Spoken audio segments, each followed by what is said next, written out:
ये हमारा बीपीएससी का जनरल साइंस का लेक्चर नंबर 5 होगा और आज का जो लेक्चर होगा वो लाइट पर बेस होगा। हम देखेंगे कि लाइट से किस टाइप के क्वेश्चन आयोग ने पूछे हैं। और ये लाइट का जो टॉपिक है ये दो लेक्चर में कवर होएगा, क्योंकि इसके जो काफ़ी सारे टॉपिक्स हैं लाइट के अंदर। तो एक तो सिंपल रिफ्लेक्शन ही होता है प्लेन मिरर से, कॉनकेव मिरर और फिर कॉन्वेक्स मिरर। फिर उसके बाद में लेंस भी है, कॉनकेव लेंस और कॉन्वेक्स लेंस।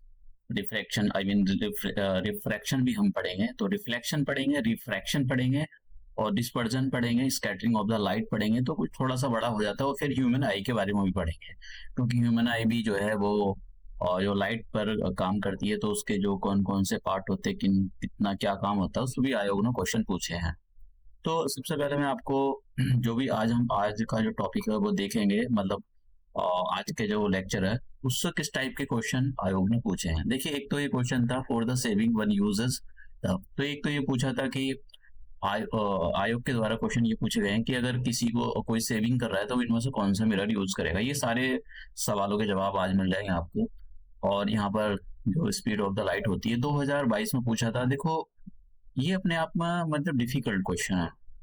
आपने स्पीड ऑफ द लाइट तो पढ़ी होगी कि 3 × 10⁸ और जो सन से अर्थ पर लाइट को पहुंचने में 8 मिनट लगते हैं, लेकिन एग्जैक्टली 8 नहीं मिलते, वो थोड़ा सा ज्यादा लगते हैं, 8.3 मिनट लगते हैं।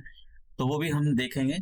लेकिन वाटर के अंदर भी अलग होती है। जैसा हम रिफ्लेक्शन का जब फिनोमेना देखेंगे, जब देखेंगे कि जो स्पीड होती है लाइट की वो अकॉर्डिंग टू द मटेरियल बदलती रहती है, कि उनकी जो वेवलेंथ है वो भी बदलती रहती है। बस क्या नहीं बदलता, फ्रीक्वेंसी नहीं बदलती। इसी पर आयोग ने क्वेश्चन पूछा था। जब भी एक जो लाइट होती है एक मीडियम से दूसरे मीडियम में जाती है, तो उसका क्या नहीं बदलता, क्या स्पीड बदल जाती है? हाँ जी, स्पीड बदल जाती है। क्या उसका वेवलेंथ बदल जाती है? हाँ जी, वेवलेंथ बदल जाती है। क्या उसकी फ्रीक्वेंसी बदलती है? फ्रीक्वेंसी नहीं बदलती है। यही तो मेन नेचर है इसका लाइट का। अब ये 2022 में फिर से आयोग ने क्वेश्चन पूछा। दो क्वेश्चन यहाँ से पूछे थे।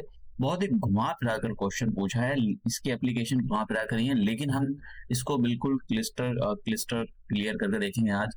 और ये दो चैप्टर आयोग ने पूछे, मतलब दो चैप्टर काफी दो क्वेश्चन है, काफी पुराने क्वेश्चन है ये। और यहाँ पर ये भी पुराने क्वेश्चन है, तो हम देखेंगे सारी चीजें। मैं आपको क्लियर करा दूंगा। ये 2017 में आयोग ने पूछा था कि जो वेवलेंथ होती है, ये भी पुराना क्वेश्चन है। The wavelength of the visible spectrum is the range of the, तो इसके बारे में पूछा था आयोग ने। हम देखेंगे इसके बारे में ये सारी चीजें। और ये थोड़े से क्वेश्चन आपके लिए प्रैक्टिस के लिए है। एक क्वेश्चन, दूसरा ये हिंदी में है और ये इंग्लिश में है, ये हिंदी में है, ये इंग्लिश में है और ये हिंदी में है। तो ये आपके लिए प्रैक्टिस के लिए क्वेश्चन रहेंगे। तो पहले हम देखते हैं कि भाई ये जो सन होता है, सन से एक्चुअल में जो लाइट आती है वो किस फॉर्म में आती है। देखो, सन से जब भी लाइट आती है, मैं आपको बता देता हूँ कि लाइट कैसा आती है। बहुत जरूरी है आप इसको समझो, क्योंकि इसके बिना आप समझ नहीं पाओगे। कि देखो, वैसे तो फिजिक्स वाले बड़े अच्छे से समझ पाते हैं, कि जो जिन्होंने 11th 12th में फिजिक्स पढ़ी है उनके जो ये जो कॉन्सेप्ट बहुत अच्छे से क्लियर होते हैं। लेकिन जो नॉन साइंस के बैकग्राउंड के बच्चे होते हैं उनको बहुत मुश्किल होता है इन सारी चीजों को समझना। तो जैसे हमारा ये सन है, तो सन के अंदर हाइड्रोजन का हीलियम में कन्वर्जन हो रहा है और वहां पर न्यूक्लियर जो है न्यूक्लियर रिएक्टर चल रहा है। तो अब वो हम बाद में देखेंगे, जब हम ये न्यूक्लियर फिजिक्स पढ़ेंगे तो उसके बारे में देखेंगे। तो वहां से ना चारों तरफ ऐसा हमने देखा होगा रे निकलती है, चारों चारों डायरेक्शन में जाती है। तो हम किसी एक टुकड़े को ले लेते हैं। मान लो हमने कोई इसका एक टुकड़ा ये ले लिया, ये वाला टुकड़ा, इतने टुकड़े को हमने काट लिया और इतने टुकड़े को काट कर हमने एनालाइज कर लिया। ये जो टुकड़ा है इसको काट कर हमने एनालाइज किया। तो हमने देखा ये जो छोटा सा टुकड़ा है, ठीक है, इसको हम सोलर स्पेक्ट्रम पढ़ते हैं। सोलर स्पेक्ट्रम समझने की बात है। ये सोलर स्पेक्ट्रम, छोटे से टुकड़े को हमने काटा और ये हमने इसको स्टडी किया। तो इसको स्टडी करने से पता लगा कि ये तो कॉम्बिनेशन है। इसका कॉम्बिनेशन, इस छोटे से टुकड़े के अंदर जो रे का एक छोटा सा टुकड़ा था जो हमने काटा था, इसके अंदर तो हम लोग को स्टडी करने से पता लगा ये तो कॉम्बिनेशन है। किस टाइप का कॉम्बिनेशन है? इसके अंदर तो एक्स रे भी आ रही है, ठीक है, ये दिखाई नहीं देती। इसके अंदर तो गामा रे भी आ रही है और इसके अंदर इंफ्रारेड भी आ रही है, इसके अंदर विजिबल लाइट भी आ रही है, अल्ट्रा वो भी आ रही है, रेडियो वेव भी आ रही है। मैं सीक्वेंस से नहीं बता रहा हूँ, मैं सारी चीजें बता रहा हूँ। तो रेडियो वेव का आपको बहुत ज्यादा यूज करते हो। जैसा आपने देखा होगा कि आप हेलो हेलो करते रहते हो, मोबाइल पे बात करते हो, वो रेडियो वेव का ही यूज होता है। रेडियो वेव का सिग्नल, अल्ट्रा अल्ट्रासोनिक वेव का भी आप यूज करते हो। जैसा आपने देखा होगा कि आप जो है, मैंने आपको बताया था कि आप जमीन पर सिग्नल भेजते हो अल्ट्रासोनिक, वो टकराते हैं, टकराने के बाद आपको पता लग जाता है कि बॉटम में क्या क्या है बॉटम में। ठीक है, कोई सी है वहां जहां पर इंसान पहुंच नहीं सकता, तो आप जो है अल्ट्रासोनिक वेव्स को उसको सेंड करके पता कर लेते हो। तो इतना सारा सब कुछ एक लाइट के टुकड़े में होता है। तो इसकी जो लाइट का टुकड़ा है और उसके लाइट के टुकड़े में ये सारा झमेला बसा हुआ है, तो इसी को हम बोल देते हैं कि भाई ये जो है स्पेक्ट्रम है। ठीक है, ये जो है स्पेक्ट्रम है। तो इस स्पेक्ट्रम के अंदर जो एक पोर्शन, ये सारा स्पेक्ट्रम हमको नहीं दिखाई देता है, इसका एक छोटा सा पोर्शन होता है जो विजिबल लाइट जिसको हम बोलते हैं, ये विजिबल लाइट होती है, इसको बोलते हैं विजिबल, विजिबल लाइट। तो ये जो विजिबल लाइट है यही हमको, इसमें से विजिबल लाइट में भी मतलब भी पूरा नहीं दिखाई देता हमको, कुछ ही रेंज का दिखाई देता है। तो ये जो विजिबल लाइट होती है ये हमारी अर्थ पर आती है, और इस विजिबल लाइट का बहुत ज्यादा यूज है।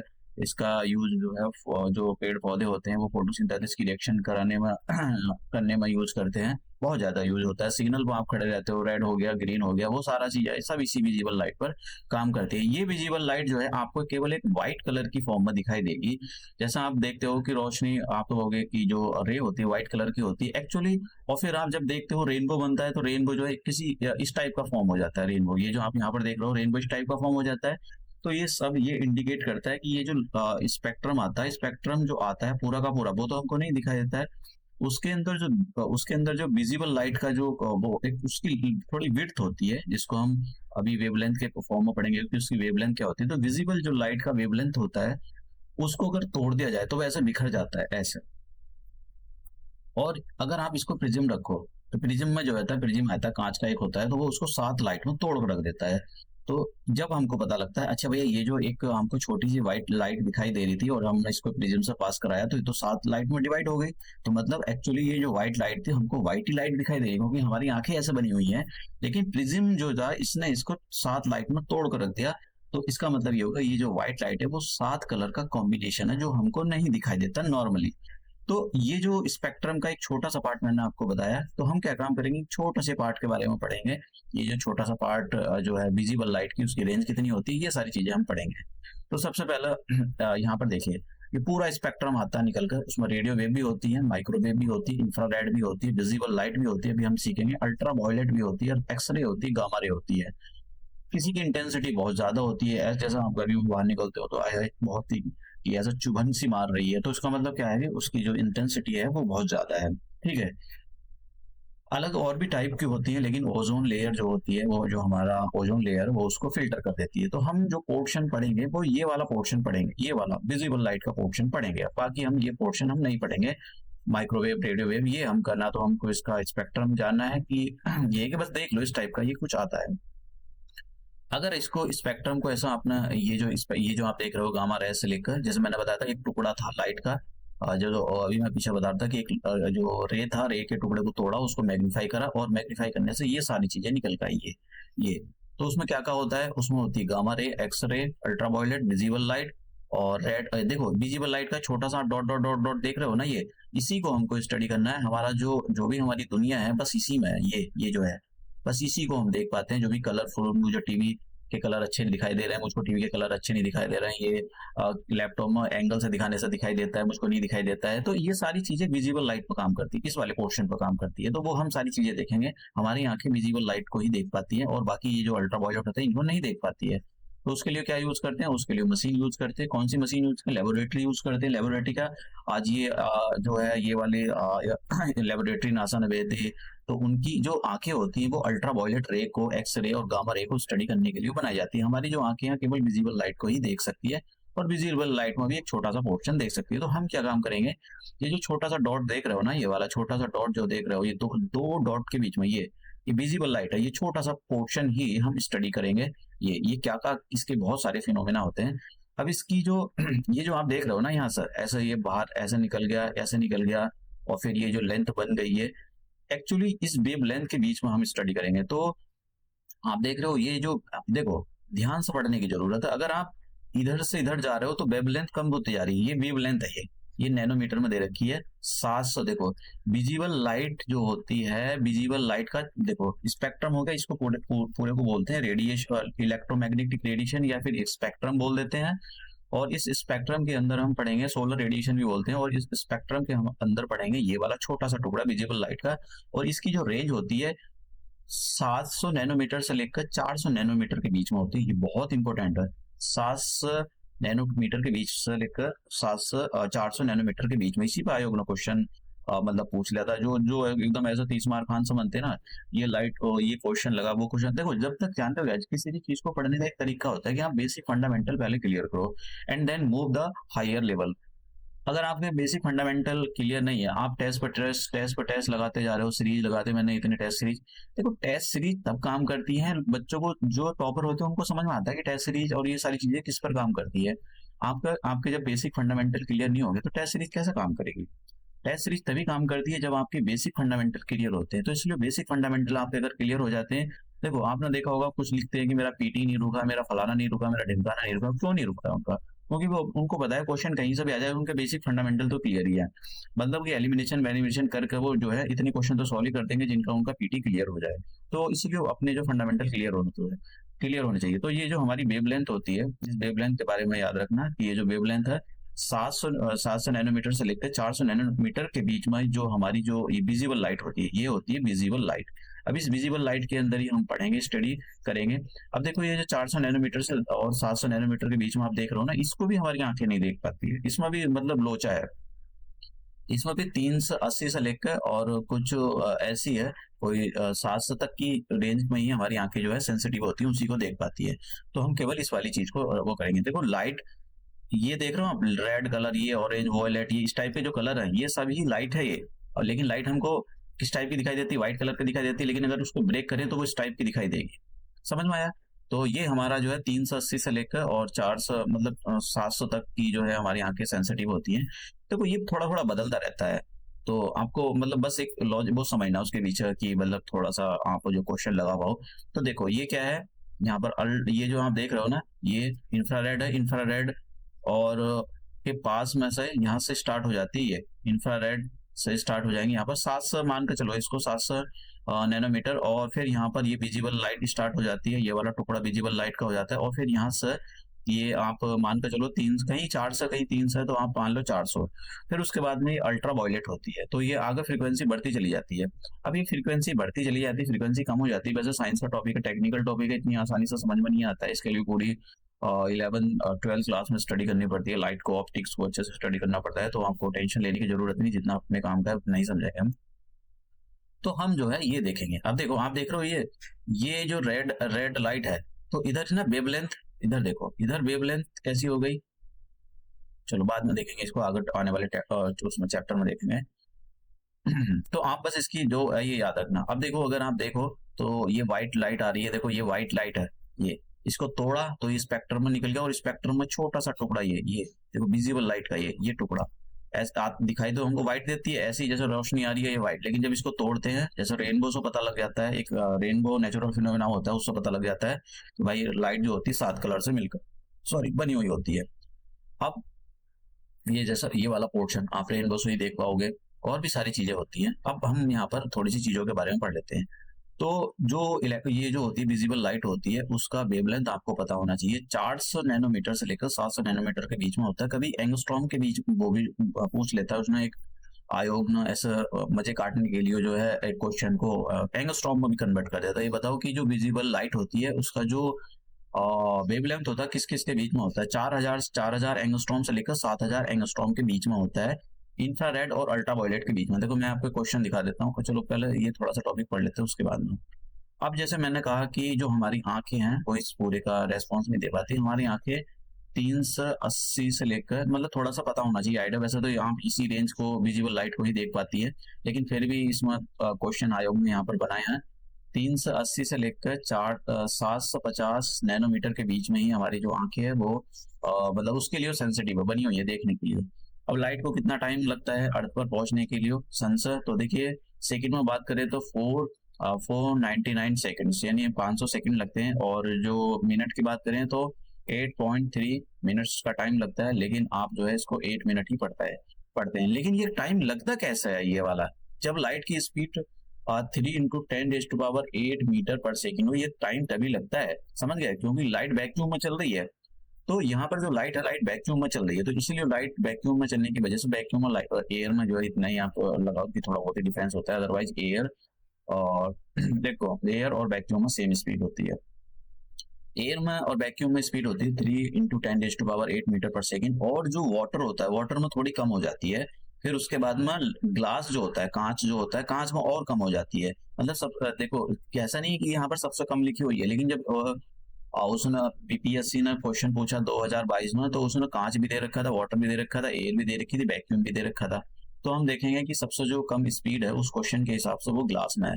तो अब मैं आपको 3-4 क्वेश्चन सॉल्व करा देता हूँ जो आयोग ने जो है पूछे हैं। देखो आयोग ने इस टाइप के क्वेश्चन पूछे, कोई हैरानी की बात नहीं होनी चाहिए, तो आपको पता ही होना चाहिए। अगर आप देखिए, wavelength of the visible spectrum is range, तो 4000 से लगा लो। देखो ये वाला सही दे रहा है, ये वाला ये 13,000 वाला, ये 1300 वाला तो कम ही हो गया, ये तो नहीं होगा भाई, इतना तो नहीं होता है भाई ये विजिबल लाइट वाला। तो और ये तो ज्यादा हो जाएगा, ये भी नहीं होता है, इसको भी खत्म करो, ये भी खत्म हो लो। तो ये वाला ठीक आंसर दे रहा है, देखो ये वाला। मतलब देखो एग्जैक्टली 4,000 एंगस्ट्रॉम नहीं है, अगर आप सोच रहे हो 4,000 से लेकर 7,000 एंगस्ट्रॉम। लेकिन जो क्वेश्चन सेट करने वाला होता है ना, देखो ऐसे तो नहीं है कि मान लो पर्सन ए ने आज क्वेश्चन पेपर सेट किया और वो फिजिक्स पढ़ गया तो उसको सटीक जानकारी है, लेकिन अगले साल को फिजिक्स बी वाला क्वेश्चन पेपर सेट करेगा तो उसको सटीक जानकारी नहीं है, तो वो कहीं से टीपू सुल्तान बनेगा, कहीं से टीपेगा जरूर, और उसको कहीं जगह उसको दिखाई देगा 390 एंगस्ट्रॉम दिखाई देगा, तो वो बस उसी में से मजा काट देगा, तो उसी में से क्वेश्चन फ्रेम कर देगा। तो देखो ये जो है आंसर, ये उसके ऑप्शन के पास बहुत करीब है, तो ये वाला जो आंसर है। ठीक है, अब बात करते हैं यहाँ पर कि visible range of the solar radiation. देखिए अब यहाँ पर सेम क्वेश्चन जो है उसमें, ये सब बीपीएससी के द्वारा क्वेश्चन पूछे गए हैं, तो 400 से लेकर 700 नैनोमीटर के बीच में होता है। तो ये जो है हमारा ये वाला जो आंसर है, ठीक है, ये वाला आंसर हो गया, बी हो गया इसका, इस वाले आंसर का। तो अब बात करते हैं यहाँ पर the speed of the light in the vacuum 3 × 10⁻8 metre पर सेकेंड होती है। अब देखिए सब, किसी में किलोमीटर, किसी में लाइट मीटर, आपको पता होना चाहिए किस यूनिट में मैंने लिखा हुआ है। 3 × 10⁸ मीटर पर सेकेंड होती है, एक आंसर ये हो गया। अब ये वाला क्वेश्चन अभी हम देखेंगे, ये वाला अभी जरा थोड़ा सा हम अब ये क्वेश्चन देखते हैं।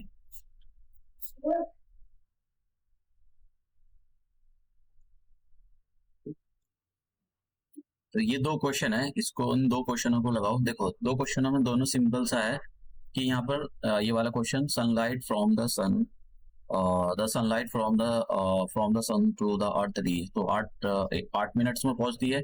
The time taken to reach the sunlight up to the surface of the earth is approximately, तो 8.5। देखो आप समझ रहे हो ना, यहाँ पर 8.5 दे दिया, यहाँ पर 8 दे दिया। तो जबकि बीपीएससी की क्वेश्चन है, तो इसका मतलब ये पता लगता है कि जो एग्जामर होता है कोई एक नहीं होता है क्वेश्चन पेपर को सेट करने का, उसको किसी को पता नहीं है। जैसे मैंने बताया कि उसको पता नहीं क्या सोच कर उसने क्वेश्चन फ्रेम कहाँ से ठीक डाला।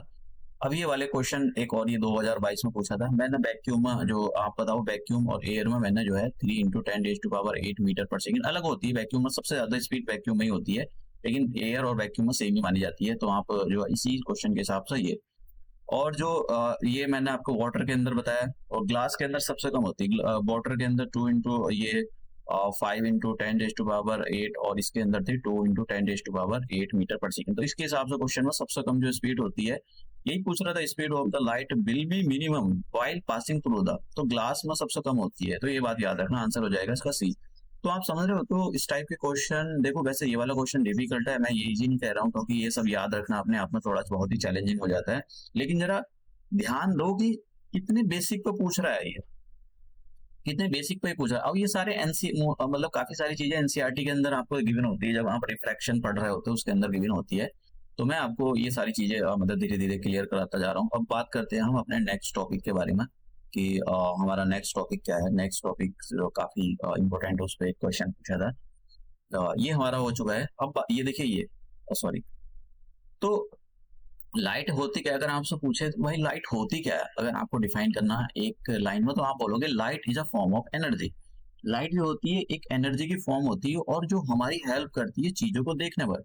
It help us to see the object around around us, जो चीजें होती है हमारी चारों तरफ, उसको देखने में हमारी हेल्प करती है, ये एक एनर्जी होती है। ठीक है, और ये हमेशा सीधी चलती है लाइट, हमेशा ऐसा नहीं होता है कि ऐसे घूम घूम को चल रही है कि लो भाई तुम्हारी आंखों में आ गई, नहीं, हमेशा जो है सीधी चलती है।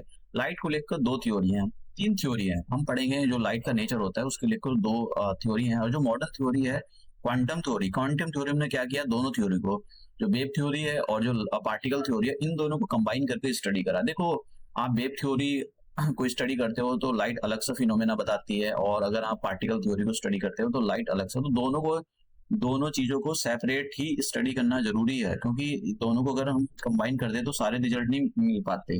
हालांकि आज की क्वांटम फिजिक्स में दोनों को जो है, क्वांटम थ्योरी में दोनों को एक साथ कंबाइन करके और स्टडी की जाती है। तो पहले वेव थ्योरी के बारे में बात करते हैं। जैसे नाम में लिखा है वेव, और यहाँ पर लिखा है दूसरी थ्योरी है पार्टिकल थ्योरी। तो पार्टिकल वेव थ्योरी में ये बोला जाता है कि जो लाइट है ना वेव की फॉर्म में चलती है, ऐसा समझ गया, बस यही यही समझ लो, और कुछ नहीं है। यहाँ डुअल नेचर शो करती है लाइट।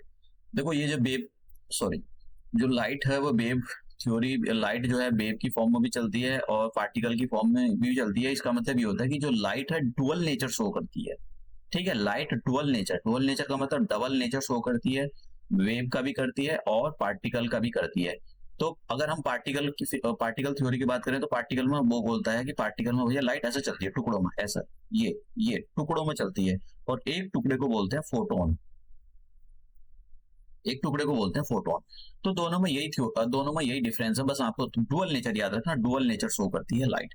तो लाइट की स्पीड यहाँ पर ये दे रखी है, और जैसे यहाँ पर दे रखा dual, light has a dual nature. Dual nature का मतलब ये पार्टिकल का भी नेचर शो करती है, पार्टिकल का मैंने बताया कि ऐसे ऐसे चलेगी, और ये वेव की फॉर्म में भी चलती है, ऐसे भी चलती है। तो दोनों जो है मॉडर्न थ्योरी में, आज में जो मॉडर्न थ्योरी है जिसको क्वांटम थ्योरी बोलते हैं, इन्होंने जो है दोनों पार्टिकल थ्योरी और वेव थ्योरी को कंबाइन करके स्टडी की है, तो इसके लिए भी अलग रिजल्ट निकले। तो ये तीनों की तीनों थ्योरी पढ़नी जरूरी होती है अलग से।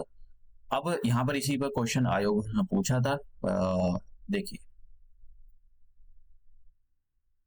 ये रहा, nature of the radiation of the light is like both wave and particle. समझ गए आप, सी वाला आंसर।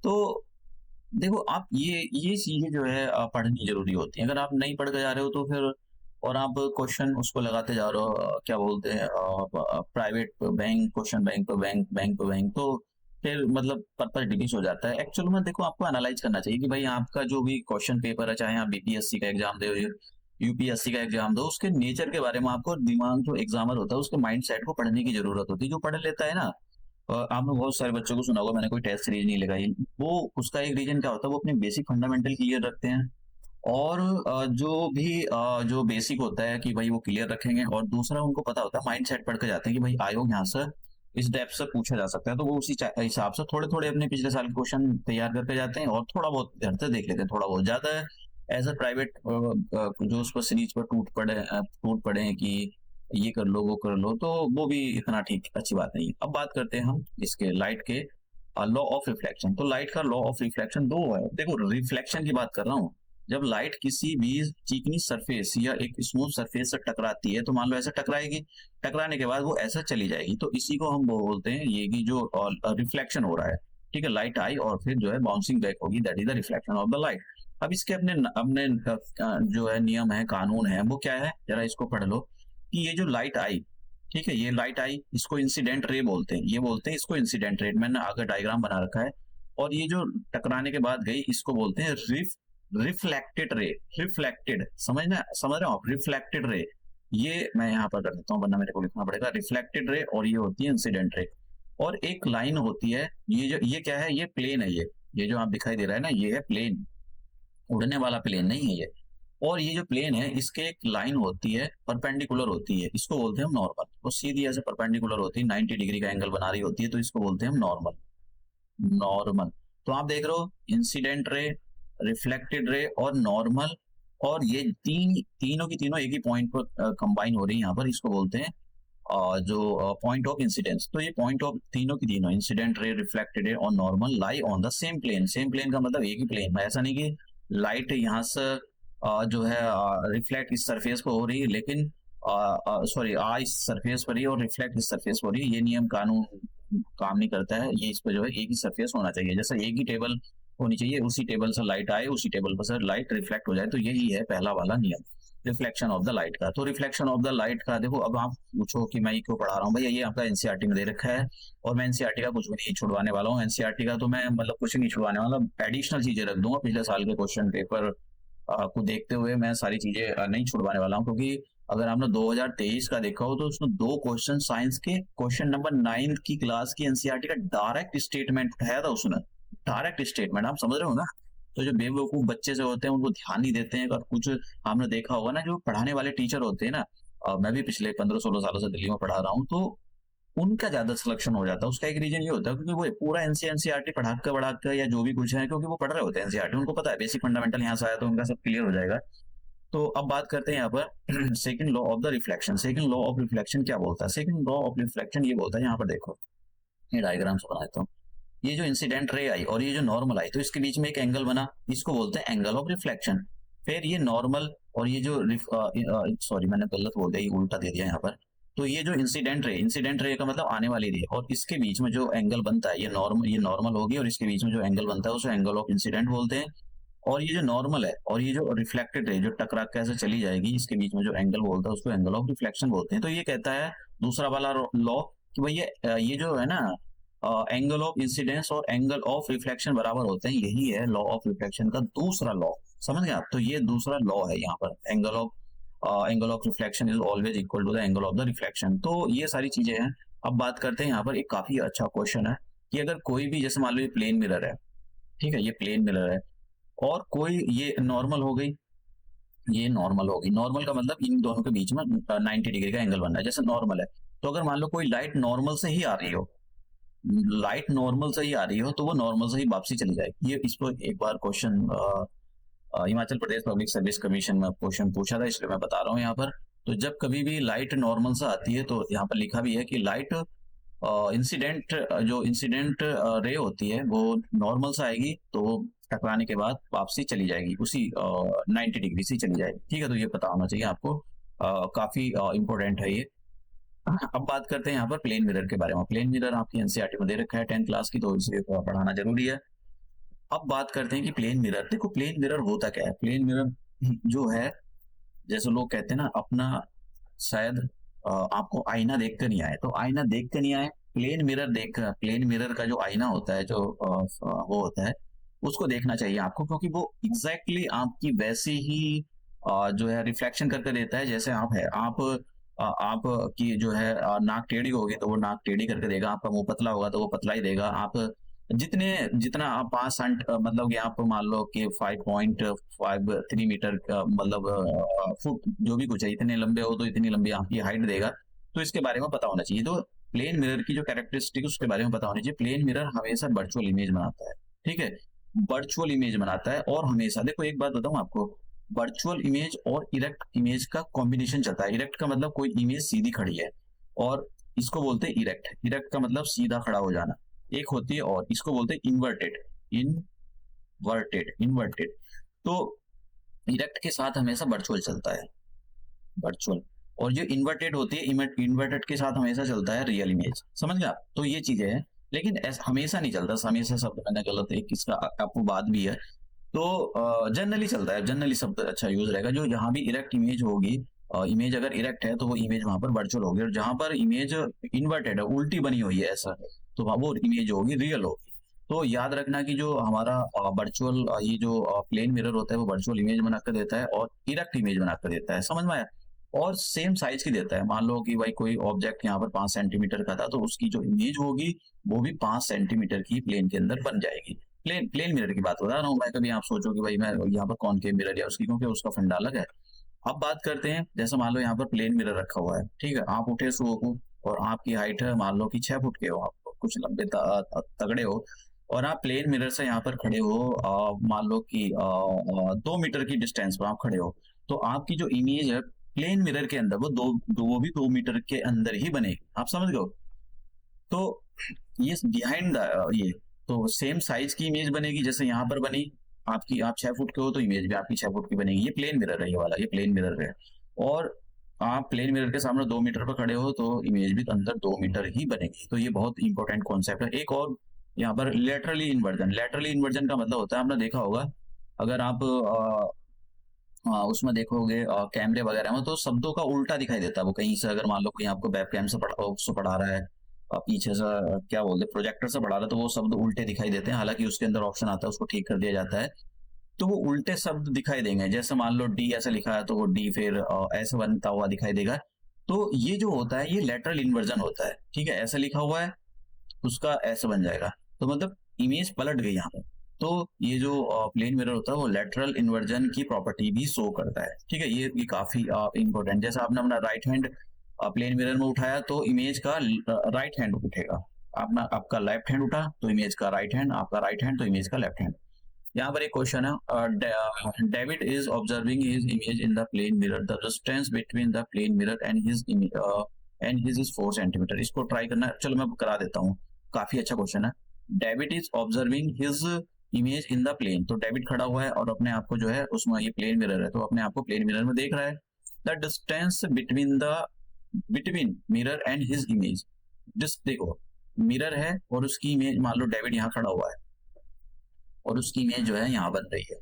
तो ये इमेज हो गई, तो मिरर, और ये मिरर हो गया प्लेन मिरर।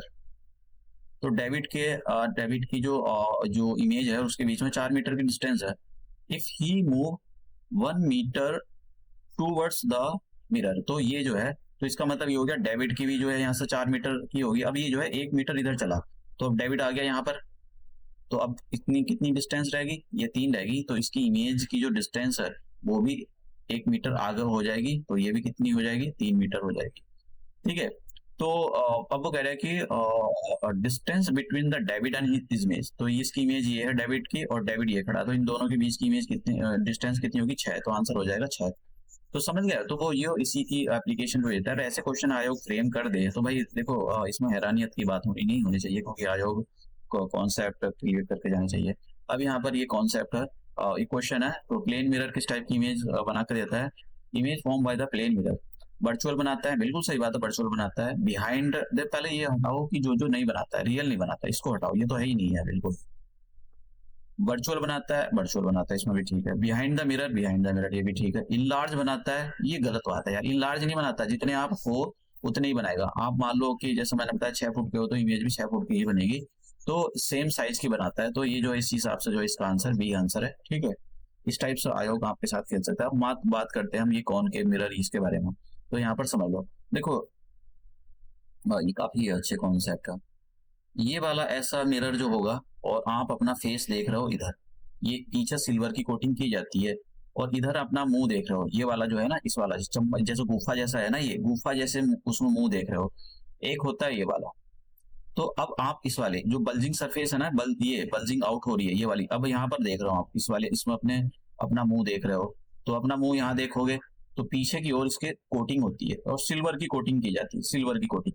देखो सिल्वर की कोटिंग क्यों की जाती है, दो किताब जो है सिल्वर के नाम है। एक तो बेस्ट कंडक्ट, ये लिख लेना, best conductor of the electricity. Silver best conductor होता है इलेक्ट्रिसिटी का। एक तो ये किताब नाम है सिल्वर का। दूसरा, silver is the best reflector of the light, मतलब सबसे ज्यादा रिफ्लेक्ट यही करता है। तो इसीलिए जो है सिल्वर की कोटिंग की जाती है मिरर के पीछे। तो आपसे पूछा जाए भाई सिल्वर की कोटिंग क्यों की जाती है, क्योंकि जो सिल्वर होता है best reflector of the light होता है, इसलिए सिल्वर की कोटिंग की जाती है। तो यहाँ पर सिल्वर की कोटिंग की जाएगी। ठीक है, तो दोनों दोनों में फर्क हो गया। आप उभरे हुए पार्ट में अपने आप को देख रहे हो और यहाँ पर जो गुफा जैसा पार्ट है उसमें देख रहे हो। तो ये सिल्वर की कोटिंग, जैसा मैंने पीछे बाल बना दिए, सिल्वर की कोटिंग है। तो अब ये जो है इसी को बोलेंगे हम, ये जो अब मैंने ऐसा बनाया गुफा के जैसा, कॉनकेव। ये कॉनकेव मिरर हो गया ये वाला। और ये जो मिरर हो जाएगा ये हो जाएगा कॉन्वेक्स मिरर। तो इन्हीं के बारे में हम स्टडी करेंगे। तो नेक्स्ट चलते हैं, अब बात करते हैं ये बनते कैसा है। देखो ये एक पूरा स्फीयर है, स्फीयर का ये वाला पोर्शन काट दिया अपना। ठीक है, और इस स्फीयर का ये वाला पोर्शन काट दिया अपना। तो अब आप जो है यहाँ पर देख रहे हो ये वाला, और इसमें अंदर की ओर देख रहे हो। तो इसलिए जब गुफा जैसा मुंह, मतलब गुफा बन रही हो और गुफा जैसे अपना फेस देख रहे हो, तो वो कॉनकेव। और बल्ज वाले पार्ट, बल्ज का मतलब जिसका पेट सा निकला हुआ हो, तो ऐसे वाले जिसका पेट निकला हुआ उसको अपना फेस देख रहे हो तो उसको कॉनकेव। अब इसमें कुछ चीजें हैं, देखो ये समझने की जरूरत है। ये क्या है, ये जो देखो पहले समझो क्या है, थोड़ी सी चीजें बड़ी बेसिक है। ये जो आप यहाँ से यहाँ तक देख रहे हो ना, बाल बाल तक, ये जो है ना इसका जो सेंटर पॉइंट है वो बीच का जो मिड पॉइंट होता है वो उसको पोल बोलते हैं। ये पोल है, ये पी से रिप्रेजेंट किया था लाइट के अंदर। और ये जो सर्कल है ना, सर्कल पूरा पूरा का पूरा स्फीयर है, वैसे स्फीयर बोलते हैं इसको, लेकिन आप समझ लो सर्कल 2D फिगर है। तो ये जो ना, ये सेंटर हो गया, तो सेंटर को यहाँ पर बोलते हैं सेंटर ऑफ कर्वेचर। तो सेंटर ऑफ कर्वेचर और पोल से एक बड़ी सी लाइन ड्रॉ कर दो ऐसा, तो इस लाइन को हम प्रिंसिपल एक्सेस बोलते हैं। ये बहुत इंपॉर्टेंट है दोनों के अंदर, कॉनकेव मिरर और कॉन्वेक्स मिरर के अंदर भी। इसके अंदर जो होता है, ये हो गया हमारे पास कॉन्वेक्स मिरर, और यहाँ पर पोल हो जाएगा, और ये जो हो जाएगा ये, और इनसे मिलाती हुई एक लंबी सी लाइन खींच दो जिसको हम सेंटर ऑफ कर्वेचर बोलते हैं। समझ में आया? और ये जो सेंटर ऑफ दोनों के अंदर, ये जो मैं बार बार नहीं बताऊंगा क्योंकि यहाँ पर मोटी मोटी चीजें अभी तक पूछा तो नहीं गया, लेकिन फिर भी फंडामेंटल क्लियर करने जरूरी है। तो सेंटर ऑफ कर्वेचर और पोल के बीच में जो डिस्टेंस होती है उसको रेडियस ऑफ कर्वेचर बोलते हैं। Distance between the centre of curvature, जो सेंटर ऑफ कर्वेचर और पोल, इन दोनों के बीच की जो डिस्टेंस होती है उसको रेडियस ऑफ कर्वेचर, इसको कैपिटल आर से रिप्रेजेंट किया जाता है। यहाँ पर जो शब्दों का इस्तेमाल बहुत अच्छे से करना चाहिए आपको। और ऐसे ही इसके अंदर भी ये पोल हो गया और ये सेंटर ऑफ कर्वेचर हो गया, इन दोनों के जो बीच की डिस्टेंस होती है उसको रेडियस ऑफ कर्वेचर बोलते हैं। तो ये आपको पता होना चाहिए फंडामेंटल। तो ये पता हो गया। अब बात करते हैं, हम आगे चलते हैं इसके अंदर। तो मैंने यहाँ पर थोड़ी सी पोल और सेंटर ऑफ कर्वेचर और जो प्रिंसिपल एक्सेस होती है उसको क्या बोला जाता है उसकी डेफिनेशन के बारे में यहाँ पर दे दिया है। तो थोड़ा थोड़ा आप पढ़ लेना, बेसिक फंडामेंटल आप समझ जाओ जरा। तो अब बात कॉनकेव मिरर की बात करते हैं। कॉनकेव मिरर में हम एक और चीज देखेंगे कि प्रिंसिपल फोकस, मैंने प्रिंसिपल एक्सेस के बारे में बात नहीं कर रहा हूँ, मैं यहाँ पर प्रिंसिपल फोकस के बारे में बात कर रहा हूँ। प्रिंसिपल फोकस क्या होती है, बहुत जरूरी है कि प्रिंसिपल फोकस के बारे में आपको पता होना चाहिए। देखो प्रिंसिपल, पहले जैसे मैंने आपको बताया कि ये हमारे पास कॉनकेव मिरर है, और कॉनकेव मिरर से एक आपने एक लाइन खींच दी, ये पोल हो गया और ये सेंटर हो गया। सेंटर और पोल को मिलाती हुई एक लाइन खींच दी, तो आप इसको बोलोगे ये जो लाइन है प्रिंसिपल एक्सेस। जब लाइट, देखो लाइट ऐसा आती है, इसमें लाइट ऐसा आएगी, ऐसा। जब भी लाइट प्रिंसिपल एक्सेस के पैरेलल आ रही है तो इस मिरर से टकराने के बाद वो फोकस से पास होती है ऐसा। ये जहां मिल रही है ना, ये इसको फोकस बोलते हैं, एफ। तो ये क्या हो जाएगा, ये प्रिंसिपल फोकस, ये इसको प्रिंसिपल फोकस बोलते हैं या फोकस ही बोलते हैं। ये प्रिंसिपल फोकस हो गया, ये प्रिंसिपल एक्सेस हो गई, और इन दोनों के बीच की डिस्टेंस, इसको हम बोलते हैं छोटा वाला एफ, इसको बोलते हैं फोकल लेंथ। तो फोकल लेंथ जो होती है वो डिस्टेंस होती है between the pole and the principal focus. आप फोकस ही सीधा बोल सकते हो। तो distance between the principal focus and the pole is the focal length. तो ये तो हमारे पास इसका फंडा है। और एक और बात याद रखना, ये जो कॉनकेव मिरर होता है ये हमेशा लाइट को एक पर्टिकुलर, जैसे ये है तो लाइट ऐसा आ रही है, ऐसा लाइट आ रही है parallel to the principal axis, तो ये हमेशा एक पॉइंट पर कन्वर्ट कर देगा, सारी लाइट को एक पॉइंट पर कन्वर्ट कर देगा ऐसा। सॉरी ये गलत बन गया। तो एक पॉइंट पर कन्वर्ट कर देगा सारी लाइट को एक पॉइंट पर। तो ये जो एक पॉइंट पर कन्वर्ट कर देना, इसीलिए वो कॉनकेव मिरर को कन्वर्जिंग मिरर भी बोला जाता है। आप समझ में आया? अब दूसरा चलते हैं। मैं यहाँ पर ये सारी चीजें बेसिक बता रहा हूँ जो आपको क्लियर हो जाए, आपको कोई दिक्कत ना है। अब बात करते हैं ये कन्वर्जिंग मिरर और ये मिरर, ये रट्टा एक्चुअली का ये चैप्टर ऐसा है इसमें कुछ बच्चे रट्टा मारते हैं, जो नॉन साइंस बैकग्राउंड के बच्चे हैं, और रट्टा मारना भी पड़ता है क्योंकि उनको समझ में ही नहीं आता है। अब बात करते हैं कॉनकेव मिरर। तो कॉनकेव मिरर के बारे में समझो। देखो कॉनकेव मिरर के बारे में मैं आपको यहाँ पर इसके एक डायग्राम से बताता हूँ, क्योंकि डायग्राम के थ्रू ही आप इसको अच्छे से क्लियर कर पाओगे, क्योंकि ये अपने आप में थोड़ा सा फंडामेंटल जो होते हैं इसके काफी मुश्किल होते हैं। कॉनकेव मिरर जो होता है वो ऐसा होता है, यहाँ अपना आप सॉरी यहाँ पर इधर जो सिल्वर की कोटिंग होती है, इधर ये सिल्वर की कोटिंग होती है, इसके पीछे यहाँ पर सिल्वर की कोटिंग की जाती है, और इस मिरर इसका कॉन्वेक्स मिरर का एक बीच का पॉइंट होता है जिसको हम पोल बोलते हैं, और इसका जो सेंटर ऑफ कर्वेचर होता है वो इधर होता है, सॉरी सेंटर ऑफ कर्वेचर ही बोलेंगे इसको, और एक लाइन सेंटर ऑफ कर्वेचर और पोल से मिलाती हुई खींच दो, तो इसको प्रिंसिपल एक्सेस बोलते हैं। तो जब कभी भी लाइट आएगी तो देखो लाइट ऐसा आती है, प्रिंसिपल एक्सेस के पैरेलल होगी, ये ऐसा ऐसा ही। तो ये क्या काम करता है, लाइट को ऐसा डाइवर्ट कर देता है, ऐसा ऐसा इधर मोड़ देगा, अलग अलग डायरेक्शन में। अगर लाइट ऐसा आ रही है तो इधर मोड़ देगा, लाइट यहाँ पर ऐसा ही, इसको नीचे ऐसा मोड़ देगा, लाइट ऐसा ही। तो आप देख रहे हो लाइट को इसने कैसा डाइवर्ट कर दिया, तो इसलिए कॉन्वेक्स मिरर को डाइवर्जिंग मिरर भी बोला जाता है, क्योंकि लाइट को डाइवर्ट करने का काम करता है। और इसका फोकस यहाँ पर होता है एफ। तो पोल और जो प्रिंसिपल फोकस के बीच की जो डिस्टेंस होती है उसको फोकल लेंथ बोलते हैं, और पोल से लेकर और सेंटर ऑफ कर्वेचर के बीच की डिस्टेंस जो होती है उसको रेडियस ऑफ कर्वेचर बोलते हैं। तो ये जो है आपको मतलब ये फंडामेंटल क्लियर होने चाहिए अच्छे से। मैंने यहाँ पर यही बोला है, यहाँ पर यही लिखा हुआ है। अब बात करते हैं इनमें एक रिलेशनशिप होती है, ये सेंटर ऑफ कर्वेचर और रेडियस ऑफ कर्वेचर दोनों के वो सॉरी कॉनकेव मिरर और कॉन्वेक्स मिरर दोनों के लिए है। तो मान लो मैं कॉनकेव का एग्जांपल ले लेता हूँ कि अगर मेरे पास ये प्रिंसिपल एक्सिस पास हो रही है, ये पोल हो गया और ये सेंटर ऑफ कर्वेचर हो गया, और पोल जो है वो फोकस जो है सेंटर ऑफ कर्वेचर और पोल के बीच में ही होगा। कभी आप भैया उसको सोचने लगो कि भाई वो ऐसा दूर चला जाएगा, दूर नहीं जाता है, इन दोनों के बीच में ही होता है।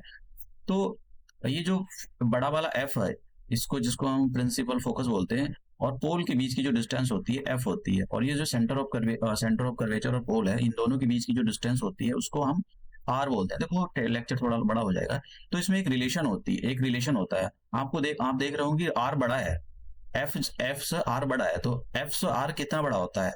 आर जो होता है हमेशा डबल ऑफ द एफ होता है, ये बात याद रखो। एफ जितना भी होगा, एफ अगर एफ जो है मान लो हमारे 5 सेंटीमीटर है, तो आर कितना हो जाएगा? डबल ऑफ ये हो जाएगा 10 सेंटीमीटर। तो ये बात याद रखना, एक रिलेशन होता है इसके अंदर फोकल लेंथ के बारे में और रेडियस ऑफ कर्वेचर के में एक रिलेशन होता है, ये वाला। इस रिलेशन को जो है अलग अलग देखो आयोग जो है अलग अलग टाइप से क्वेश्चन पूछते हैं, तो इसलिए मैं यहाँ पर तो आपका ये फंडामेंटल क्लियर करना चाहता हूँ कि ये जो सब क्लियर हो जाए। तो यहाँ पर एक क्वेश्चन है, आप अटेम्प्ट करना कि भाई कौन सा है इसमें, जरा लेफ्ट राइट करके। जैसे मैंने आपको बता दिया कि R is the double of the F, तो देख लो अब ये अलग अलग हो जाता है, सॉरी ये कभी कभी ऐसे भी दे देता है इक्वल टू 0, तो कभी कभी ऐसे भी दे देता है कि F is equal to R upon 2, और कभी इक्वल टू, और कभी कभी ऐसे भी दे देता है कि ये, तो इसलिए वो ये सारी चीजें मतलब एक ही बात है अलग अलग फॉर्म में उसको दे देता है। तो इसके हिसाब से आंसर कौन सा हो जाएगा, आप इसको जो आंसर देख लेना कि आपके हिसाब से कौन सा आंसर, वैसे ये वाला आंसर है, कौन सा आंसर नहीं, मतलब ये वाला आंसर है कि R is the double of the F. अब बात करते हैं यहाँ पर, ये कुछ चीजों को समझ लो, बहुत अच्छे से समझ लो। देखो मैं कोई आपको प्राइवेट कोचिंग नहीं दे रहा हूँ, बस पढ़ने का एक तरीका बता रहा हूँ कि कैसे पढ़ा जाता है चीजों को। टाइम लगता है चीजों को पढ़ने में, ऐसा बरसाती मेंढक की तरह इधर से 2-4 क्वेश्चन पढ़ लिए कर लिए मेरा तो हो गया, नहीं होता है ऐसा। ये कॉम्पिटेटिव एग्जामिनेशन है, कई लाख बच्चे देते हैं जिसमें से मोस्ट ऑफ 80% या 90% वो सब बरसाती मेंढक ही होते हैं कि 4-4 अक्षर पढ़ लिए या 2 कर लिया हो गया या रट्टा माला। ऐसा नहीं होता, आपको कॉन्सेप्ट जो है बिल्डअप करने पड़ते हैं, और उसके लिए क्वेश्चन कैसा भी आ जाए फिर आप नहीं छोड़ते हो, वो करके ही जाओगे। फिर आपको पहले और मेरा पहला टाइम में निकल गया, मेरा दूसरे टाइम में निकल गया, तो उसका एक रीजन यही होता है, जिनका ज्यादा टाइम होते हैं तो या तरीका नहीं होता है पढ़ने का उनको, या जो भी कुछ है मतलब कहीं ना कहीं गलती है उसके अंदर। तो जरा ये पढ़ लो कि भाई ये मतलब क्या है यहाँ पर, इसमें कुछ चीजें फंडामेंटल क्लियर मैं आपको करा दूं। तो इमेज इसमें जो है इमेज फॉर्मेशन के कुछ रूल हैं, तो इमेज फॉर्मेशन के कुछ रूल होते हैं, उसके बारे में मैं आपको थोड़ा सा बता देता हूँ, क्योंकि ये अपने आप में काफी अच्छा कॉन्सेप्ट है। क्योंकि जब तक आपको देखो, जब भी आप इमेज बनाते हो ना, तो उसके कुछ रूल हैं।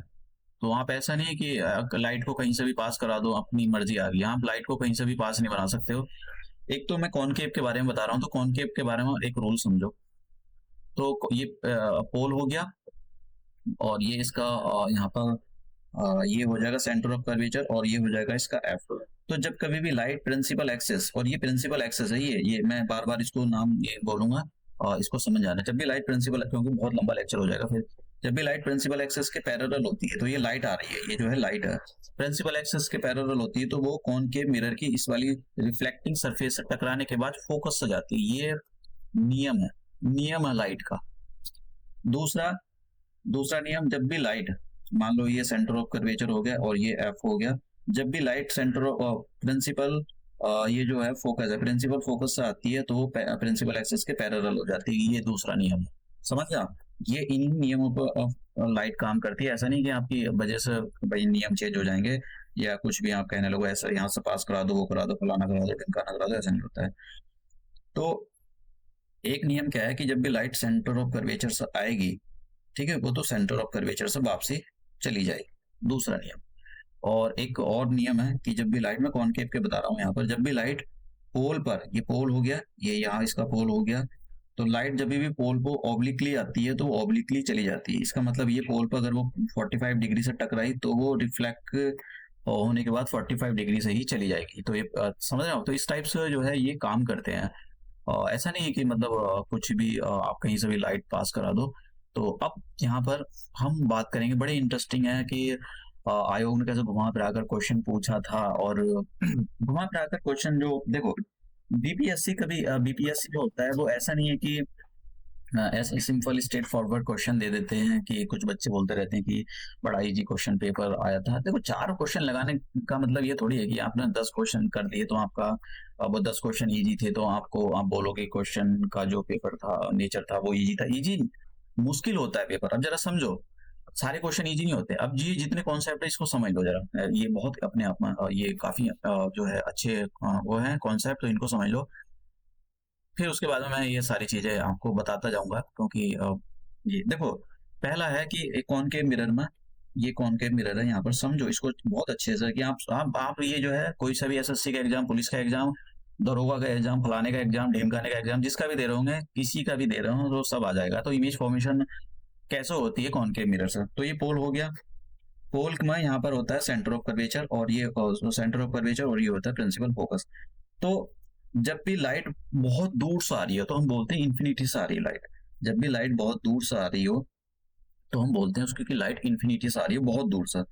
तो इमेज कहाँ पर बनेगी, इसलिए कहने का मतलब लाइट मतलब बहुत दूर रखा हुआ है कोई ऑब्जेक्ट, जैसा आप बोल दो कि बहुत दूर कहीं दिया चल रहा है तो उसकी जो इमेज बनेगी छोटी सी पतली सी पीती सी बनेगी। तो उसका यही मतलब होता है कि जब लाइट जो ऑब्जेक्ट है बहुत दूर रखा हुआ, इन्फिनिटी पर रखा हुआ, तो उसकी जो इमेज होती है वो कहाँ पर बनती है। ठीक है, तो जब भी लाइट बहुत दूर से आ रही हो, मैंने कहा कि चलो ठीक है लाइट बहुत दूर से आ रही है तो उसकी जो इमेज होती है, जैसे मैंने कहा मैंने ये एक रे को मैंने यहाँ से ये तो पास करा दिया ये सेंटर ऑफ कर्वेचर से, और दूसरी रे जो है जो लाइट बहुत दूर से आ रही है तो मैंने यहाँ आएगी और लाइट ऐसे चली जाएगी। तो मैं इसका ये वाला, हाँ ठीक है, तो ये एफ है, यहाँ इसको एफ देता हूँ, ये एफ है ये वाला। तो इमेज हमेशा एफ पर बनेगी और उल्टी बनेगी। देखो फिर से सुनो, इमेज एफ पर बनेगी और उल्टी बनेगी। तो जब भी इमेज उल्टी बनती है तो उसको बोलते हैं इन्वर्टेड इमेज, और जब भी इन्वर्टेड इमेज होती है तो उसको वो हमेशा वर्चुअल। इन्वर्टेड और वर्चुअल इमेज का जो है जन्म जन्म का साथ है, तो इमेज बनेगी इन्वर्टेड, सॉरी इन्वर्टेड नहीं, इन्वर्टेड के साथ में रियल। तो फिर से समझ लो कुछ गड़बड़ हो गई। अगर ऐसा बन रही है इरेक्ट, ठीक है, इरेक्ट बन रही है तो इरेक्ट में होगी वर्चुअल, और मुंडी नीचे को है तो उसको बोलते हैं इन्वर्टेड। तो इसमें होती है हमारे पास रियल। तो ये बात समझने की जरूरत है। तो इमेज कैसी बनती है इसमें, जब ऑब्जेक्ट इन्फिनिटी पर रखा है तो नीचे की ओर मुंडी होती है, तो इसका मतलब इमेज इन्वर्टेड होगी और रियल। ठीक है, कहां पर बनेगी ये भी बता सकते हो, फोकस पर बनेगी। फोकस पर, अगर ऑब्जेक्ट इन्फिनिटी पर रखा है तो फोकस पर बनेगी। कितनी होगी, छोटी सी होगी, पिद्दी सी, तो इसको बोलते हैं हाईली डिमिनिश, बहुत छोटी सी। समझ में आया। दूसरा वाला केस स्टार्ट करते हैं। अब हम ये ऑब्जेक्ट को जब हम इन्फिनिटी पर रखा तो हमने प्रॉपर्टी जानी कि भाई ऑब्जेक्ट जब भी इन्फिनिटी पर होता है तो उसकी जो इमेज बनती है वो छोटी सी बनती है, और कैसी होती है, फोकस पर बनेगी, और कैसी होती है, मतलब रियल होती है, इन्वर्टेड होती है और रियल होती है। चलो ठीक है, अब आप ऑब्जेक्ट को जो है कुछ दूर से पास में लिया है, जैसे मान लो कि ये हमारे पास ये था, और ऑब्जेक्ट अब अपना ये सेंटर ऑफ कर्वेचर हो गया और इसका ये एफ हो गया, तो ऑब्जेक्ट को अपना सेंटर ऑफ कर्वेचर के पीछे रख दिया। तो इमेज अब कहाँ पर बनेगी, देखो ये जो हमारे पास तो फोकस है, तो ऐसा एक बार एक लाइट को ऐसा भेजो, और एक जो जितने भी रूल है ना, मैंने जो पीछे चारों रूल बताए उसी के हिसाब से रूल चल रहा है, तो ये फोकस से पास होगी। अब मैं क्या करता हूँ, एक लाइट को मैं सेंटर ऑफ कर्वेचर से भेज देता हूँ। ये थोड़ा सा फ्री हैंड डायग्राम बनेगा तो हो सकता है कि इधर उधर हो जाए थोड़ा सा ये, तो मैं चलो, अरे यार बेटा क्लब हो गया।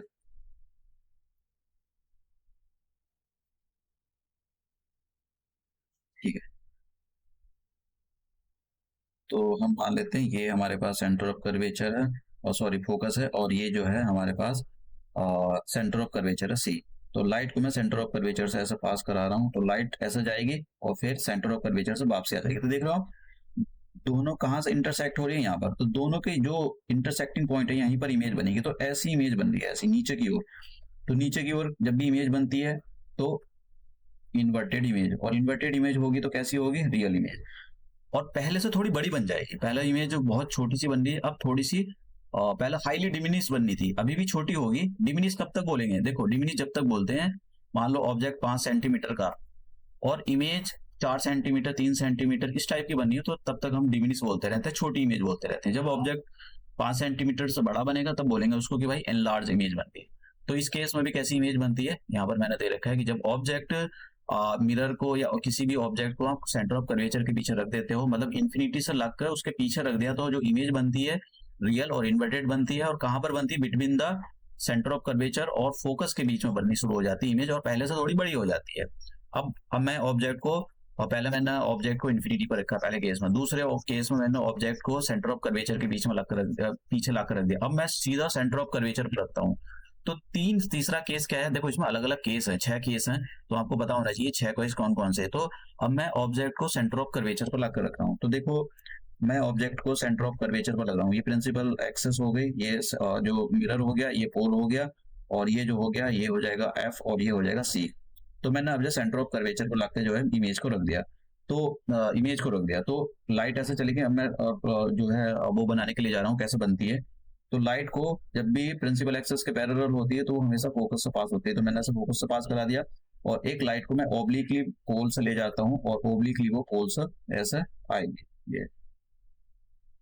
तो मैं इसको थोड़ा सा ये क्योंकि मैं फ्री हैंड डायग्राम, तो देखो ऐसे निकालता हूँ। हाँ ये ठीक है। अब मैं फोकस को यहाँ, सॉरी पेड़ अगर रखूँ, ये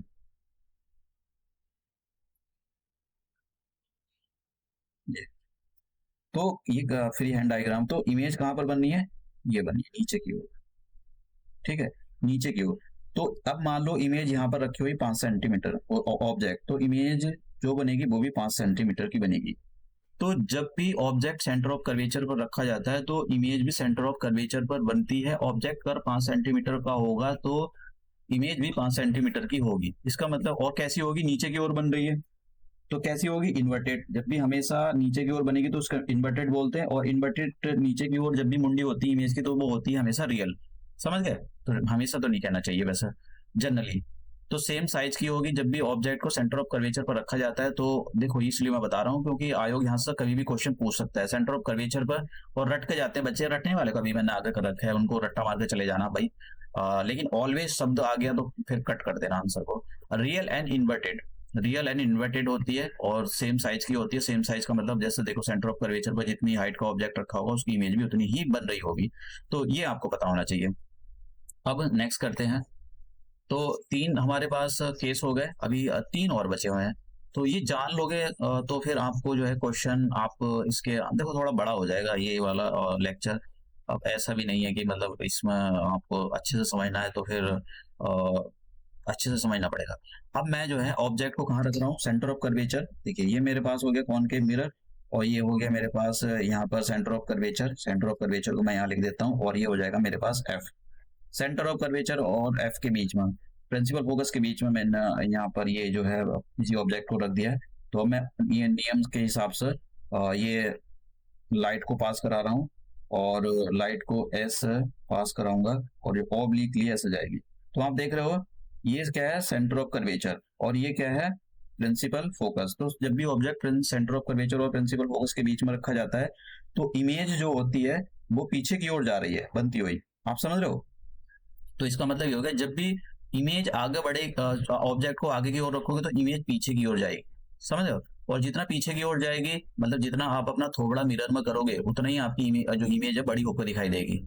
तो इसका मतलब क्या हो गया, अगर यहाँ पर सेंटर ऑफ कर्वेचर और प्रिंसिपल फोकस के बीच में आपने किसी ऑब्जेक्ट को रखा है, और मान लो ये ऑब्जेक्ट है 5 सेंटीमीटर का, तो इमेज कितने सेंटीमीटर की बनेगी, 5 सेंटीमीटर से बढ़ेगी, बड़ी ही बनेगी, या 6-7 इतने की बनेगी। और कहां पर बनेगी, beyond the centre, beyond the centre of curvature, centre of curvature के पीछे बनेगी।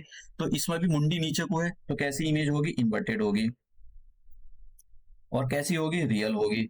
और मुंडी नीचे को हो, लेकिन एक बात है बड़ी होगी। जब देखो जब तक सेंटर ऑफ कर्वेचर पर रखी जाती है तो सेम साइज की होती है। सेंटर ऑफ कर्वेचर से जैसे ही आप आगे की ओर जाओगे तो इमेज बड़ी होती चली जाएगी। तो यहाँ पर इमेज कैसी हो जाएगी, इमेज हो जाएगी आपकी लार्ज। लार्ज का मतलब ये हो गया ऑब्जेक्ट की, अगर ऑब्जेक्ट की हाइट 5 सेंटीमीटर की है तो इमेज की जो हाइट होगी वो 5 सेंटीमीटर से बड़ी की ही होगी। ठीक है, तो ये हमारे पास चौथा भी हो गया। अब बात करते हैं हम, अब हम रखेंगे और पांचवें केस में हम रखेंगे ऑब्जेक्ट को सेंटर ऑफ कर्वेचर उस पर प्रिंसिपल फोकस पर। तो अब हम प्रिंसिपल फोकस पर ऑब्जेक्ट को रख रहे हैं। ये क्या है हमारे पास, ये कॉनकेव मिरर है जैसा भी बन रहा है ये, और यहाँ पर है एफ क्या है, प्रिंसिपल फोकस, और ये क्या है, सेंटर ऑफ कर्वेचर। तो अब मैंने ऑब्जेक्ट को सेंटर ऑफ कर्वेचर पर रख दिया। तो जब भी आप ऑब्जेक्ट को सेंटर ऑफ कर्वेचर पर रखोगे तो इमेज जो होती है, इमेज इन्फिनिटी पे बनेगी। तो देखिए मैंने लाइट को पास करा दिया, मैंने लाइट को यहाँ से पास करा दिया, तो लाइट जब भी प्रिंसिपल एक्सिस के पैरेलल होगी तो इस सरफेस से टकराने के बाद, कॉनकेव से टकराने के बाद वो फोकस से पास होकर ऐसे जाएगी। और एक इमेज को मैंने लाइट को, ये लाइट रखना यहाँ से चल रही है तो उसको सेंटर ऑफ कर्वेचर से पास करा दिया है, ठीक है। तो इसको पीछे की ओर आप वो कर दो, तो ये जो है इन्फिनिटी पे बनते हैं। तो जब भी ऑब्जेक्ट को आप सेंटर ऑफ कर्वेचर पर सेंटर ऑफ कर्वेचर पर सॉरी प्रिंसिपल फोकस पर रखोगे तो इमेज बनेगी उल्टी, लेकिन कहां पर बनेगी, एट इंफिनिटी, बहुत दूर जाकर इमेज बनेगी। इंफिनिटी का मतलब हो गया बहुत दूर जाकर बनेगी। और कैसी होगी, इन्वर्टेड होगी और रियल होगी। और कैसी होगी, बहुत बड़ी होगी, हाईली एनलार्ज। अगर ऑब्जेक्ट मान लो 10 सेंटीमीटर का तो इमेज होने की 20 सेंटीमीटर, 30 सेंटीमीटर। इसका मतलब क्या हो गया, अगर कॉनकेव मिरर है ये, कॉनकेव मिरर में आप फोकस पर खड़े हो गए, अपना थोड़ा फोकस पर रख रहे हो और देख रहे हो तो आपकी इमेज बहुत बड़ी बनेगी, ठीक है। आपका जब मुंह जरा सा एक है तो वो उसमें इतना बड़ा मुंह बनाकर दिखाई देगा आपका जो है कॉनकेव मिरर के अंदर। तो ये हमारे पास लास्ट केस और बचा कि अगर आप ऑब्जेक्ट को लास्ट केस में और देखेंगे हम, मैंने यहाँ पर सारे दे रखे हैं बिग डायग्राम, तो आप इसमें से डायग्राम आपको समझ में आए तो यहाँ से देख लेना, लेकिन फिर भी ये समझने की कोशिश करना है क्योंकि ये रटने वाली चीज नहीं है। आपने इसको अगर रटा तो ये 4 दिन याद रहती है, फिर उसके बाद भूल जाओगे। अब मैं ऑब्जेक्ट को रख रहा हूँ सेंटर ऑफ कर्वेचर और सॉरी पोल और प्रिंसिपल फोकस के बीच में। तो ऑब्जेक्ट को देखिए, ये मेरे पास सब्जेक्ट क्या हो गया, कॉनकेव मिरर, तो ये हो गया सी और ये हो जाएगा एफ।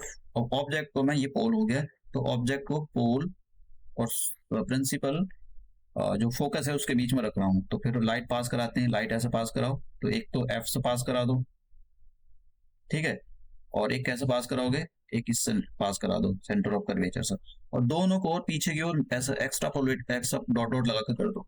तो ये कहीं ऐसा यहाँ पर मिलती है, ये ठीक से शायद बना नहीं है, तो अगर इनको पीछे की ओर मिलाया जाए तो डॉट डॉट करके आप मिलाओगे तो ये कहीं यहाँ मिलेंगी। तो ऐसा देखिए ऊपर, अब इमेज जो है ऊपर की ओर बन गई। तो इमेज कैसी बन गई, इरेक्ट, इमेज जो है इरेक्ट बन गई।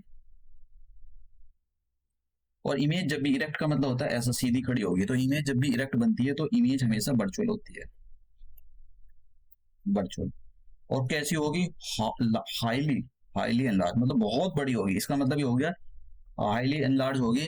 तो इसका मतलब ये होगा कि आप एकदम जो कॉनकेव मिरर है एकदम उसमें थोबड़ा लगा दिया आपने जाकर कि तो आपकी इमेज तो बहुत बड़ी बनेगी, आपको दिखाई भी नहीं देगी, इतनी बड़ी बन जाएगी। तो अब हमने यहाँ से क्या कंक्लूजन निकाला, हमने ये कंक्लूजन निकाला जब भी कॉनकेव मिरर्स हमेशा हमेशा शब्द का यूज नहीं करेंगे, कि जनरली जो इमेज बनती है वो इन्वर्टेड बनती है और रियल बनती है। लेकिन एक ही केस ऐसा होता है जिसमें इमेज इरेक्ट होती है, ऊपर की ओर सीधी खड़ी रहती है, और उस केस में ये इमेज वर्चुअल बनती है। तो मैंने यहाँ पर ये सारे केस 6 के 6 डाले हैं। तो अगर कहीं ये आ जाए कि ऑलवेज जो कॉनकेव मिरर्स हमेशा जो इमेज है रियल और इन्वर्टेड बनती है, तो वो स्टेटमेंट गलत है। और एसएससी या किसी भी एग्जाम की तैयारी कर रहे हो, चाहे मैं ये नहीं कह रहा हूँ कि ये सभी के लिए बहुत इंपॉर्टेंट है, सभी के लिए, ऐसा नहीं कि मतलब इस डायग्राम से क्वेश्चन पूछे ही जाते हैं। अब बात करते हैं, हम क्वेश्चन भी देखेंगे इसका यूज कहाँ पर होता है। देखो यूज होता है मेकअप करने में, समझ गए आप, मेकअप करने में आप गए एकदम अपने उसमें सेविंग करने के लिए गए, तो आप क्या काम करोगे, आप अपना थोड़ा वो बार बार उसमें देखोगे भाई यहाँ से यहाँ बाल तो नहीं रहेगा, यहाँ अच्छे से सेविंग होगी नहीं होगी। तो अगर इसलिए आप मैग्नीफाई करके देखना चाहोगे, तो मैग्नीफाई करने का काम कौन करता है, कॉनकेव मिरर। तो ये जो कॉनकेव मिरर होता है, इसी को क्वेश्चन पूछा था, सेविंग करने में लिए कॉनकेव मिरर का यूज जो है किया जाता है। दूसरा, क्योंकि ये जो मिरर होता है ये लाइट को एक पर्टिकुलर पॉइंट पर मोड़ देता है, इसलिए आपको जो टॉर्च होती है, जो आप सर्च लाइट होती है, टॉर्च होती है, और जो गाड़ी के आगे जो हेडलाइट लगी हुई होती है, उसमें गाड़ी के आगे जो हेडलाइट लगी हुई है उनमें सभी में इस मिरर का यूज किया जाता है। रूम हीटर के लिए भी यूज किया जाता है, क्योंकि रूम हीटर का काम क्या होता है, ये कि एक ही पर्टिकुलर पॉइंट पर फोकस कर देगा वो सारी हीट को, तो वहां भी इसका यूज किया जाता है, ठीक है। बहुत अलग अलग जगह यूज किए जाते हैं। और जो वो आँख कान वाला होता है ना, वो अपनी आँख कान में, जैसे आपके मान लो उसमें नाक में कुछ नाक में चला गया, कान में चला गया, तो अपने वो मुँह पर इस टाइप का मिरर लगाएगा, फिर देखेगा आपके कान में। क्यों वो क्या करेगा, छोटा-सा अगर चींटी भी चला गया तो छोटी-सी चींटी चली गई, मान लो इतनी सी चींटी, इतनी बड़ी इमेज बनाकर दिखा देगा। फिर कहेगा अच्छा भाई कान में कुछ गया हुआ है आपके, तो फिर दवाई डालेगा फिर ठीक करेगा। तो ईएनटी वाले जो होते हैं, नाक कान वाले, ये उनके पास ये होता है। और टीवी डिश एंटीना में जो ऊपर लगा रहता है, वो ऐसा सा गोल सा जो लगा रहता है, वो भी पर्टिकुलर पॉइंट पर एक, उसमें भी यही इसी टाइप का जो है कॉन्सेप्ट यूज किया जाता है। तो ये अलग-अलग जो कॉन्सेप्ट मैंने आपको बताए, तो इनका यूज कहाँ पर होता है। अब देखिए कोई ज्यादा पुराना क्वेश्चन नहीं है जो आयोग ने पूछा था, ये वाला। For the saving one use, क्या कॉनकेव मिरर करेंगे और क्या यूज करेंगे, वो अपना बार बार मुंह अच्छा अच्छा सा दिखाई दे उसको। तो ऐसा, अब देखिए यहाँ पर एक क्वेश्चन है, ये 2022 में पूछा गया था। कुछ लोगों को ऐसा दिक्कत हो जाती है कि इतना सारा क्यों बढ़ा दिया है, हमारे तो दिमाग में कुछ बैठा ही नहीं है। बैठे ना बैठे, आपको सिलेक्शन लेना है तो पढ़ना पड़ेगा, अदरवाइज आप तो गेम से बाहर हो। ये बीपीएससी ने 2022 में पूछा, a person standing in front of a mirror, एक पर्सन जो है मिरर के सामने खड़ा हुआ है, फाइंड्स हिज इमेज लार्जर, और उसने अपनी देखो अपनी उसकी इमेज लार्जर होगी, the this implies that of the mirror, ये किस टाइप का मिरर है। अरे भैया कॉनकेव मिरर है, कॉनकेव मिरर ही इमेज को, आप खड़े हुए हो ये कॉनकेव मिरर के सामने, ये ऐसे पिद्दी से खड़े हुए हो ये, ठीक है। मान लो कि आपकी 6 फुट की हाइट है, 6 फुट का हाइट, ये पिद्दी सी तो नहीं होती है। इमेज कितनी बनाएगा ये, इमेज कितना बनाएगा आपका, इमेज बना देगा ये 12 फुट की इमेज बना दी, मतलब डबल बना दी। तो आप क्या काम करोगे, आपको ऐसा लगेगा भाई आप जिम भी जा रहे थे, को शायद आपकी इमेज इतनी बड़ी हो गई, ऐसा बॉडी शॉडी बन गई आपकी। तो मतलब जब भी आपको अपनी बॉडी को, मतलब अपने आप को देखना हो कि भाई बॉडी बॉडी बननी है कि ज्यादा ही बड़ी इमेज बन रही है, तो दैट इज द, इस वाली मिरर का यूज किया जाता है, तो आंसर हो जाएगा ये। तो ये आपको पता होना चाहिए। अब हो सकता है कभी भी एग्जाम में मतलब उल्टा सुल्टा क्वेश्चन पूछ ले। यहाँ पर मैंने थोड़े से क्वेश्चन प्रैक्टिस के लिए दिए थे, तो आप जरा इसको देख लेना एक बार। ये वाला है कि भाई अगर what will be happen the ray of the passing through the principal focus, तो कहाँ से पास होएगी, एक बार देख लेना, सिंपल से क्वेश्चन है। नहीं हो तो मुझे कमेंट बॉक्स में डाल देना, मैं कर दूंगा। अब जरा लास्ट वाले कॉन्सेप्ट पे चलते हैं हमारे। हाँ देखो ये इसको देख रहे हो आप, ये डॉक्टर को मैंने बताया था कहाँ पर, ये देख रहे हो ये कैसे लगा हुआ है इसका ये, तो ये सीधा देखेगा इसको, हाँ यहाँ पर यहाँ लगाएगा इसको, और फिर देखेगा कि भाई तुम्हारे मुंह में नाक में कुछ तो चला तो नहीं गया। तो इस टाइप से कॉनकेव मिरर का यूज होता है। लास्ट वाला और कॉन्वेक्स बचा है, तो इसको बारे में मैं भी बता देता हूँ। ये भी काफी अच्छा मिरर है, तो अलग अलग दोनों मिरर का अलग अलग यूज होता है। तो अब बात करते हैं यहाँ पर, जरा थोड़े से कॉन्सेप्ट समझ लो, और उसके बाद में, इसमें ज्यादा बड़े कॉन्सेप्ट नहीं, 6 नहीं है इसमें तो। जो है ये 2 ही कॉन्सेप्ट है बस, 2 कॉन्सेप्ट के बाद में इसका बेड़ा गर्क हो जाता है, 2 कॉन्सेप्ट के बाद ये एक जैसी इमेज बनाता है। तो हम बात करते हैं यहाँ पर ये कॉन्वेक्स मिरर की। तो ये वाला जो होता है, ये वाला फेस, ये जो है ये वाला जो फेस में यहाँ पर है, ये वो फेस है जिस पर, मतलब वो सरफेस है जिस पर जो है आप देखते हो, और पीछे सिल्वर की कोटिंग की जाती है यहाँ पर। तो ऐसा ये प्रिंसिपल फोकस होगी, और ये पोल हो गया, और इधर जो है सेंटर ऑफ कर्वेचर होता है इसका, और इधर हो जाता है फोकस। तो इसमें आप ऑब्जेक्ट को, मैंने चलो ठीक है इन्फिनिटी पर रख लिया अपना, इसमें कहीं भी आप ऑब्जेक्ट को रोक लो। जैसे मान लो मैंने, इसमें 2 ही केस हैं, ज्यादा बड़े बड़े केस तो नहीं है। अगर आपने ऑब्जेक्ट को, एक केस तो ये है, और कहीं भी रख लो, मान लो आपने यहाँ देखो ऑब्जेक्ट को आपने इन्फिनिटी पर रखा है, इन्फिनिटी का मतलब बहुत दूर रखा हुआ ऑब्जेक्ट। तो लाइट, तब इमेज कहाँ पर बनती है, तो लाइट जो इमेज देखना इसमें कैसा बनती है। तो मैंने कहा कि चलो ठीक है भाई, मैंने एक लाइट को ऐसा, इन्फिनिटी से लाइट आई, ये पोल से, और फिर वो ऐसा चली जाएगी। तो इस वाली जो लाइट है इसको बाहर की ओर ऐसा, अंदर की ओर ऐसा, पीछे की ओर एक्सट्रापोलेट कर दो, मतलब पीछे की ओर एक्सटेंड कर दो डॉट डॉट लगाकर। फिर आपने क्या काम किया कि एक लाइट आई यहाँ से, इन्फिनिटी से लाइट आएगी, और जब वो इन्फिनिटी से लाइट आएगी, तो वो जब भी देखो, ये है नियम, नियम के हिसाब से ही चलेंगे हम, ऐसा नहीं कि, तो आप जो है जब भी लाइट आप सेंटर ऑफ कर्वेचर से पास करोगे, तो लाइट सेंटर ऑफ कर्वेचर से पास हो जाएगी। तो इन्फिनिटी से लाइट आ रही है यहाँ पर ये, और सेंटर ऑफ कर्वेचर से साहब ये ऐसा ऐसा ऐसा ऐसा ऐसा ऐसा ऐसा सेंटर ऑफ कर्वेचर से ये डॉट डॉट लगा के गई है। कभी आप सोचो तो ये दोनों मिलते कहाँ पर है, तो ये जिस रास्ते से आए थे उसी रास्ते से चली जाएगी। तो देखो यहाँ पर मिल रही है। तो इमेज की मुंडी कैसी है, इमेज की मुंडी ऊपर को, तो इसको बोलेंगे कि इमेज जो है इरेक्ट है। और जब भी इमेज इरेक्ट होती है तो उस टाइम पर इमेज वर्चुअल होती है। समझ गया कैसी होगी भाई। ये ना ऑब्जेक्ट मान लो यहाँ से एक बड़ा सा सांड खड़ा है, हाथी सा, तो मान लो कि छोटा सा एक बहुत बड़ा ट्रक खड़ा हुआ है यहाँ, ठीक है, बहुत बड़ा ट्रक खड़ा हुआ है। तो इमेज कैसी बनेगी, छोटा सा ट्रक बन जाएगा उसका। समझ गया। तो ये हमेशा जो इमेज है डिमिनिश करके देता है, बहुत छोटी इमेज बना के देता है। ये बात इसमें जो है जो कॉन्वेक्स मिरर है, कॉन्वेक्स मिरर में ये बात याद रखनी चाहिए आपको, इमेज हमेशा छोटी करके देता है। तो अभी देखेंगे इसकी छोटी इमेज कर देता है, उसका यूज कैसे यूज किया जाता है। तो फिर अब एक और केस देखते हैं, इसके बाद में इसका। अब देखो, एक बार आपने ऑब्जेक्ट को इन्फिनिटी पे रखा, अब ऑब्जेक्ट को आप यहाँ रखो, यहाँ यहाँ यहाँ यहाँ यहाँ कहीं भी रख लो आप, ठीक है। इसमें सारी एक जैसी इमेज देता है। जैसे मान लो ये पोल हो गया, और ये हो जाएगा आपके पास सेंटर ऑफ कर्वेचर, और ये हो जाएगा एफ।